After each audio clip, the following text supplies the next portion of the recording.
Hi hello வணக்கம். நான் R Kavya பேசுகிறேன். நான் கரூர்லேருந்து வரேன்.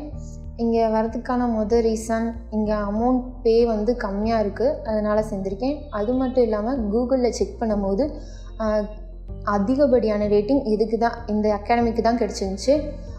அதனால தான் சேர்ந்துருந்தேன். அது மட்டும் இல்லாமல் இங்கே சேர்ந்ததுக்கப்புறம் ஒவ்வொரு நாளும் கிளாஸ் டெஸ்ட்டு, வீக்லி டெஸ்ட் தான் ரொம்ப ப்ராப்பராக நடந்துகிட்டு இருந்துச்சு.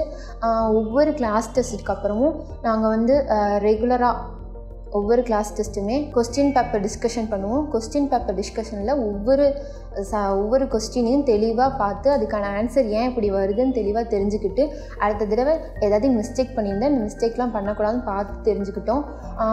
அது மட்டும் இல்லாமல் எங்களுக்கு ஏதாவது இண்டிவிஜுவலாக கொஸ்டின்லேருந்து டவுட் கேட்டுச்சுன்னா அப்பயே போய் கேட்டு தெரிஞ்சுக்கலாம். பயாலஜியில் நாங்கள் ஃபில்லப்ஸ் எழுதுறதுனால எங்களுக்கு ஒவ்வொரு தடவையும் அந்த லைன் பை லைன் படிக்கிறனால ஏதாவது அடுத்த தடவை கொஸ்டின் நட்டும்போது டவுட்ஸ் வந்துச்சுனாலும் அது லைன் பை லைன் எழுதுறதுனால ஈஸியாக கிளியர் ஆகிடுது. ஆப்ஷன் டெஸ்ட் அப்போ டெய்லியும் மார்னிங் வந்தோடனே நாங்கள் சூப்பர் பிரெயின் யோகா பண்ணுறோம்.